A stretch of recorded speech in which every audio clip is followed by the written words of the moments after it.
আমরা খুব সহজ পদ্ধতিতেই বানিয়ে নেব রেস্টুরেন্ট স্টাইলের চাউমিন বাড়িতে। তার জন্য প্রথমেই আমাদের খুব মিহি মিহি করে নিজের পছন্দ মতো সবজি কেটে নিতে হবে। এখানে আমরা নিয়েছি গাজর, ক্যাপসিকাম, বিনস, 2 ধরনের বাঁধাকপি আর পেঁয়াজ। এবার আরেকটা পাত্রে আমরা গরম জলে চাউমিনটাকে বয়েল করে নেব। বয়েল করে একটা ছাঁকনির মাধ্যমে চাউমিনটা থেকে জলটা ভালো করে ঝরতে দিতে হবে, আর চাউমিনটাকে একটু তেল আর নুনও উপরে ছড়িয়ে দিতে হবে।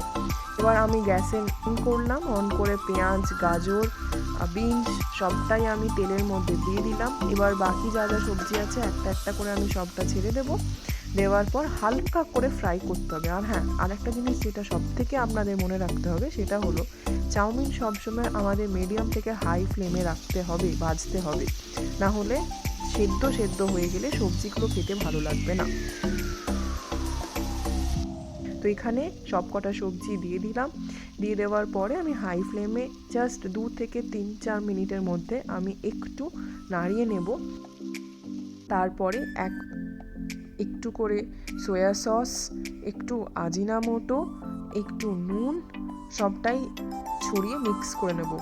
রেস্টুরেন্ট স্টাইল চাউমিন বাড়িতে বানাতে গেলে একটু তো আজিনামোটো দিতে হবেই, বাট হ্যাঁ, যতটা অ্যাভয়েড করা যায় ততটাই ভালো শরীরের পক্ষে। বাট একটু স্বাদের জন্য আমরা একটু আজিনামোটো এখানে দিয়ে দিলাম। দেওয়ার পর আমরা নাড়িয়ে নিলাম। নাড়িয়ে দেখছি একটু হালকা করে সেদ্ধ হয়ে গেছে সবজিগুলো। এর ওপর আমি চাউমিনটা যেটা বয়েল করা ছিল সেটা দিয়ে দিলাম। দেওয়ার পর উপরে একটু করে সসগুলো দিয়ে দেবো। এখানে যেমন গ্রিন চিলি সস হালকা অল্প একটু দিলাম, তারপরে টমেটো সস দিয়ে দিচ্ছি। সবটা দেওয়ার পর একটু ভালো করে মিক্স করে নিয়ে নাড়িয়ে নিতে হবে। নাড়িয়ে নিলাম, নিয়ে এখানে নুন দিয়ে দিলাম, স্বাদ মতো নুন দিয়ে একটু ফ্রাই আবার করে নিলাম।